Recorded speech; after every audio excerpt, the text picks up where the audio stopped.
Hello, everybody. Welcome once again to another episode of Hot Tag Reviews. This is a very different series compared to what we normally do here. In terms of reviewing a pay-per-view, we decided to try interviewing somebody.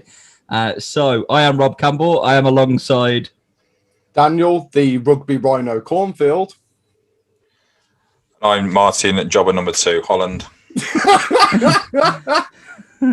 And our guest on this very first interview series episode is James, the Iron Serb. I'm not going to bother trying to pronounce your name. You've known me long enough, Rob.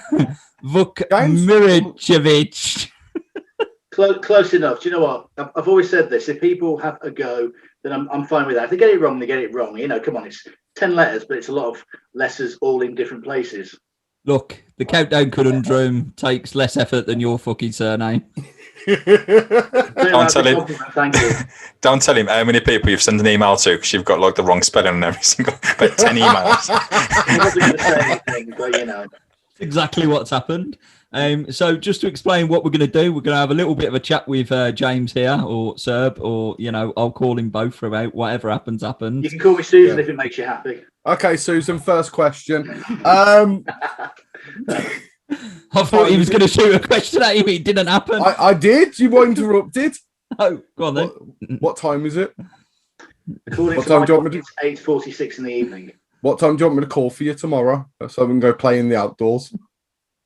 I'm pretty sure that's verboten right now. It's not. We just don't tell people. Okay.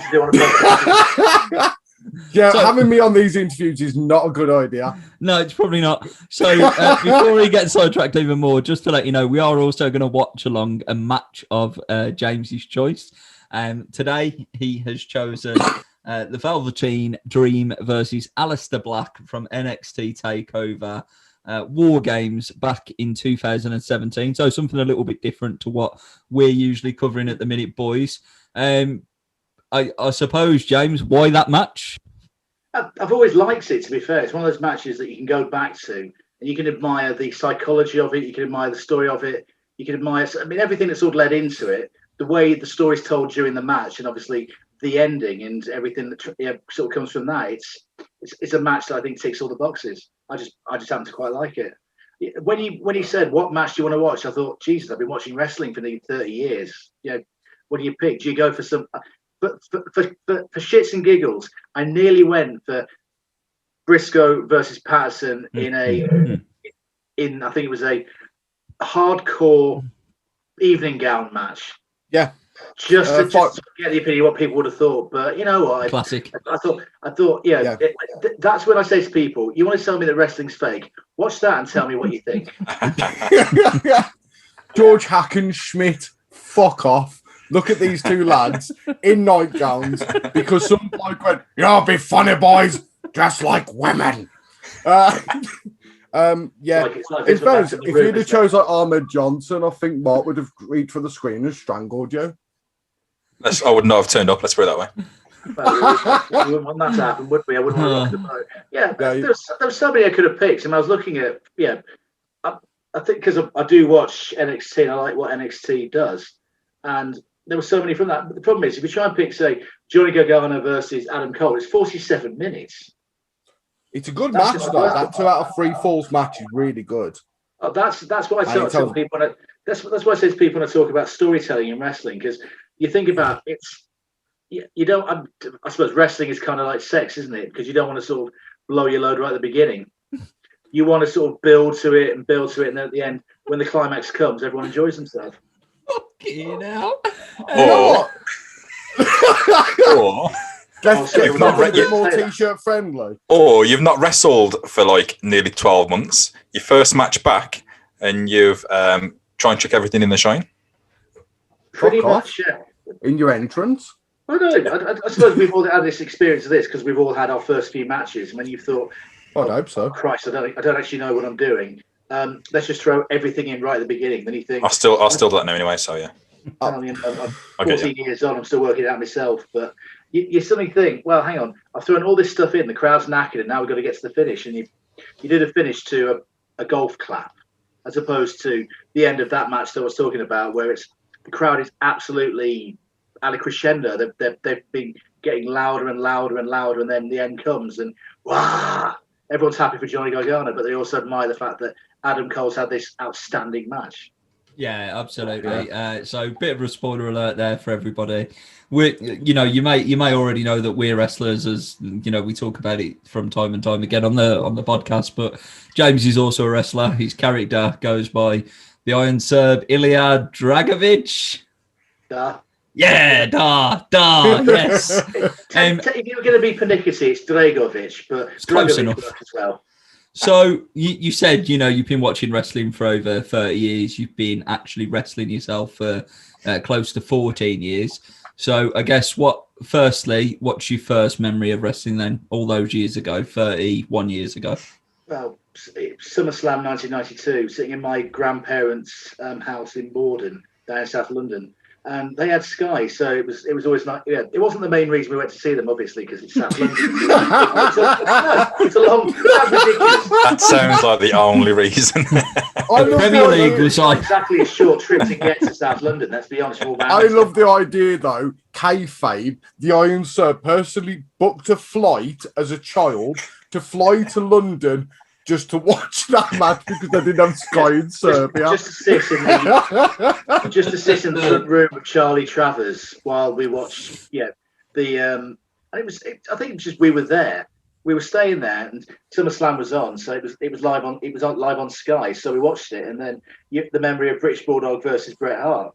The fact is, that was the Intercontinental title, but it was the main event. It was a cracking match. When you read Bret's book and you realise that he just walked Davey Boy all the way through because Davey Boy didn't know where he was. Yeah, apparently he was on heroin, wasn't he? He'd been partying hard the night before, according to Wikipedia. Several people. That is the main actual. If you don't know, for our research purposes, Rob's research consists of a small website. You might have heard of it, called Wikipedia. And if you want to get 10% off Wikipedia, just use the code HOTTAG10. Yeah. What I do is I tend to put the information in myself before delivering it on this podcast. So okay, that's a great first memory in wrestling. Like 1992 was definitely like the first year for me to really take notice of wrestling as well. WrestleMania 8 was my first event given to me on VHS probably a few years later. So yeah, great year. And then shows my age compared to you guys. I actually remember seeing it live at the time. And then the next year we're staying there and it's watching WrestleMania 9, which you don't know any better when you. Caesar's Palace. Sorry, it was in a. You don't know any better when you're 11. You're watching it. I thought this is. Sorry, it was in a parking lot, not the palace. And it's only years later you watch it, and you suddenly realise, this isn't actually as good as I remember it being. But then I've watched back because of the network. I've been able to watch back as many of the old shows as I wanted to. I thought some of these are not as good as I thought they were. Some of them, WrestleMania 10 still holds up to me. Wait there, I've got a question. Go ahead. It's more of a statement than a question, but you can agree or disagree to it. You were the kid that celebrated when Hulk Hogan won the title, weren't you? Probably because I didn't know any better. Yeah. This interview's over. I was actually going to ask, was you the kid that told the camera that the British Bulldog was going to win, whether he wanted to or not? No, because I didn't go to Wembley in 1992. Close enough. It's close enough. Do you know what? I'm still hunting for that guy, and if you're still alive and you see this, please call into the show. We don't have phones, but try it out. We'll figure it out. That kid who's probably living somewhere. Turning into Mean Gene. I imagine that kid who's probably a 30-something-year-old stockbroker from Surrey, living in his palace with his third wife, probably thinking, I'm really scared of Daniel Caulfield. Nothing to be scared of. Nothing to be scared. Then again, I think I give off that reaction to a lot of people. No, not at all. Not when you've had a few drinks, anyway. So let's talk about 14 years ago. Then, when you got involved in the wrestling business yourself, talk me through how it all started. Then I started watching wrestling because I went off wrestling for a bit after 1998. I just thought this is for kids. You sort of get to that point where you think I don't want to watch this. I got back into it again in 2005 and realised I started enjoying it for the show and everything around it. I thought I'd like to give this a go. I was reading Fighting Spirit magazine.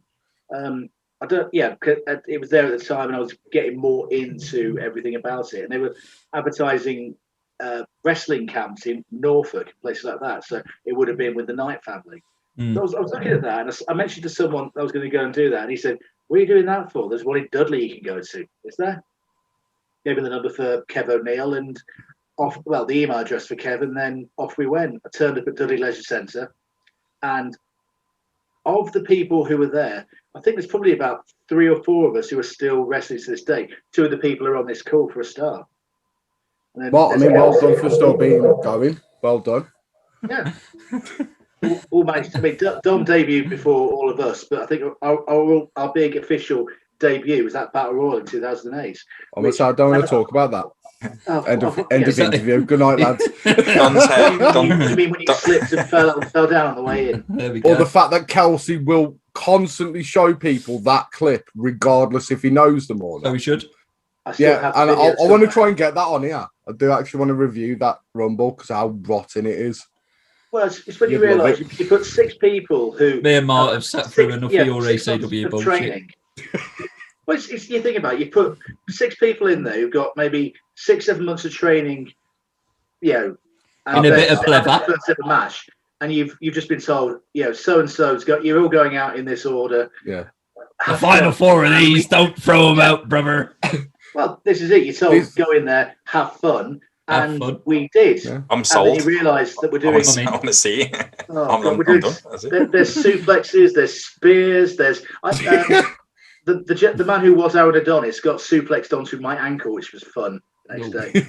Doesn't sound fun. And we are 24 hours out from the 2021 Royal Rumble as we record this. We are. Did we all stay up and watch it? Yeah. Martin's like, that was it. Like, about an hour in, I was like, I'm done. I got to the end of the women's rumble, and that was it. So we won't spoil anything else for. I know the results. I know the results. Yeah. All right. There's no need to go on about it, mate. Don't brag. Just because you've read social media today, right? There's no need to go on, right? And Serb, obviously, being in the wrestling business, you've now ventured into the world of promoting a wrestling show, a promotion, if you like. Why don't you tell us how that all got started? It was probably not long after my dad passed away in October 2016. I started thinking it'd been nagging at me for a while to sort of do a show. And I had the brief experience of running a couple of NWL shows in Birmingham.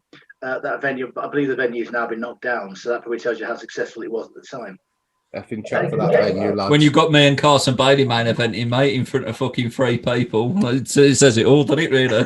It was 15. Let's not be. Oh, sorry, 15. Yeah. Because I remember. It was a sellout.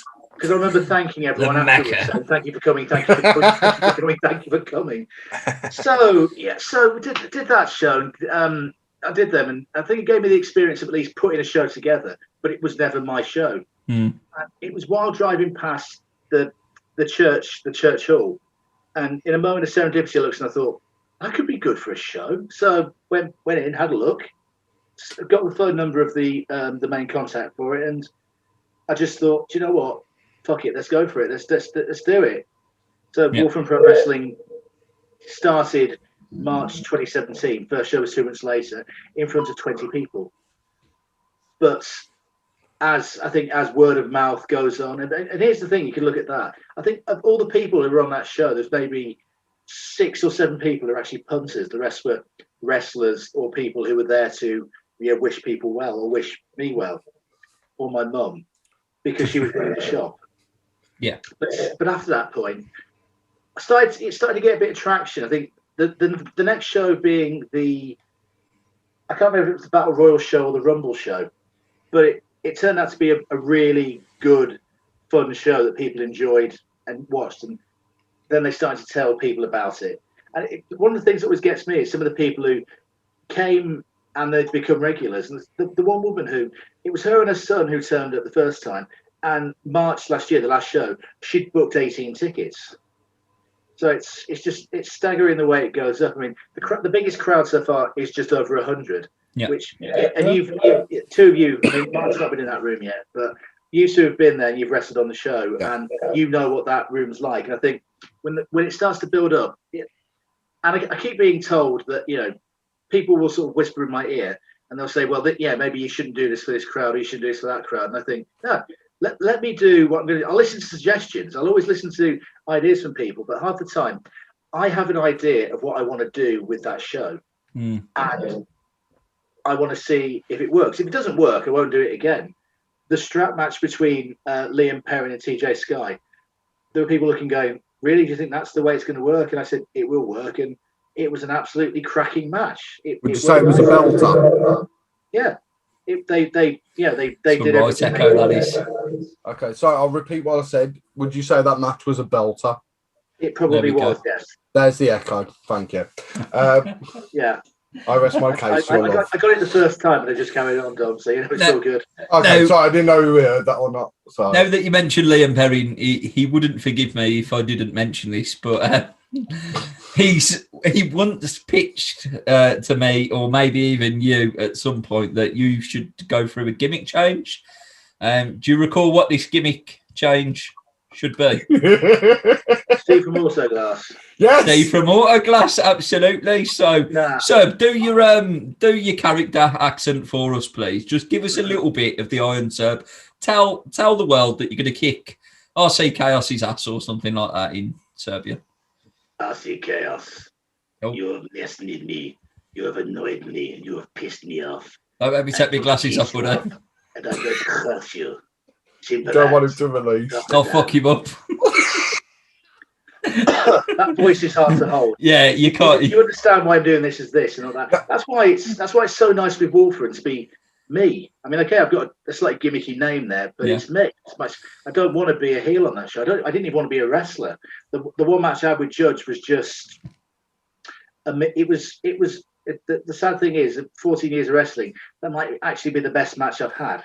I was about to ask what is probably your favourite match within wrestling, but I know that match was booked for how it was booked and the reason behind why you probably enjoy that match as much as you do.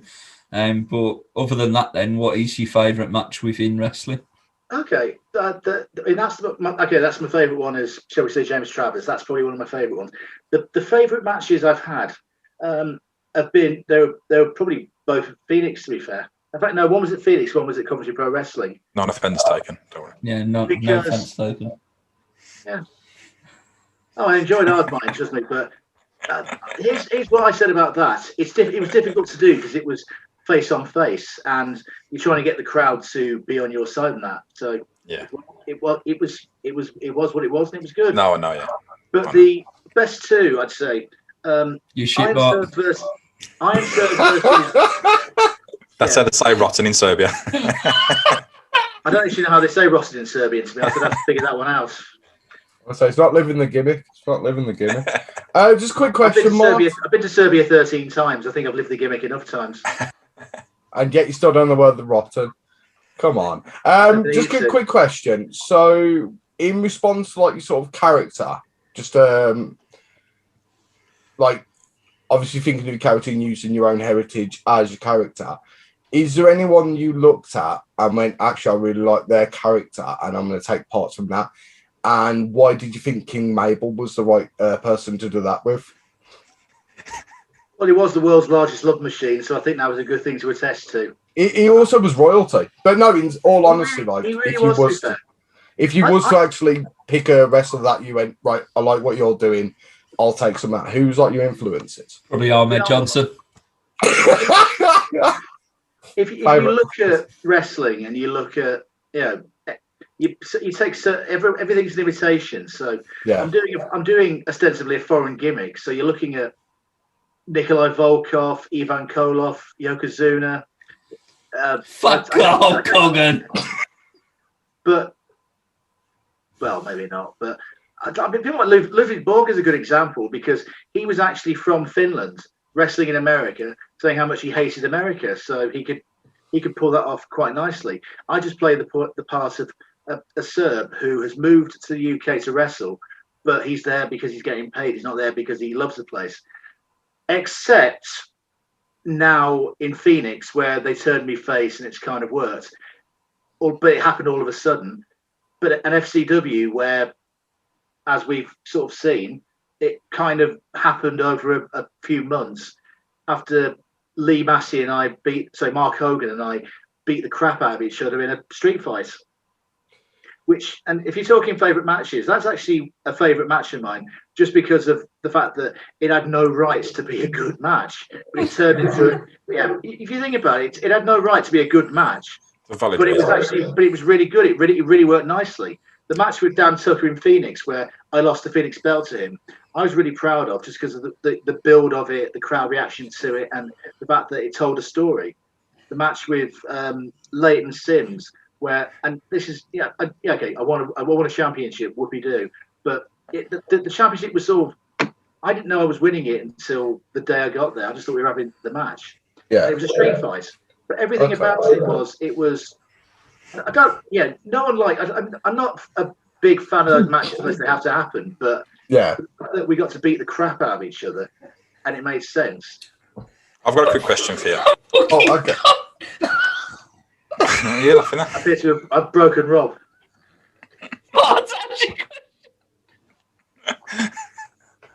Mine's actually a serious question. Get your sucking self together. Get your sucking self. Come on. Sucking self. He's at mute. Go on, Mark. Sorry. So my question is, it's a two-part question. On a scale of 1 to 10, how important do you think an entrance music is? And the second part is, what's your favourite of all time? Not this, not that. Your one all-time favourite entrance music from any era. Absolutely anybody. You know, anybody. Could even be independent. I've gone through changes. Could be anything. Well, here's the thing. You know, you talk about Rob and his entrance theme. It's actually a good example of how it works, because it fits him and it fits his character, and it's something the crowd can sing along to. I think a good entrance tune has to fit the character to an extent. It can't take too long to get on with it, because unless on a scale of 1 to 10 in terms of the whole makeup of the match, makeup of the character, how important do you think it is? Depends on it actually depends on the person. Okay. Sandman, as an example, when he comes out to Enter Sandman, he comes out to the entire song. It's probably a 10, because what happens in the ring may or may not be as good. And that's what I mean. But I don't know. I think it can have an impact. It can be a good way of building things up. I've started watching AEW and seeing Jungle Boy coming out to the song Jungle Boy. It fits perfectly because people love it. Well, and the fact is as well that he got the song brought to him as a present for his birthday, because Tony Khan, the guy who owns it, actually bought the rights to it, so that's why they can use it. There you go. Which I think that's quite cool. Favourite political answer there, Martin, about your rating out of 1 to 10. He's definitely a 5 because he sat on the fence. He's got splinters up his arse. Yeah. But Are you feeling better now, Rob? By the way, mate, I don't know what. I just lost my shit. I apologise. I lost my shit.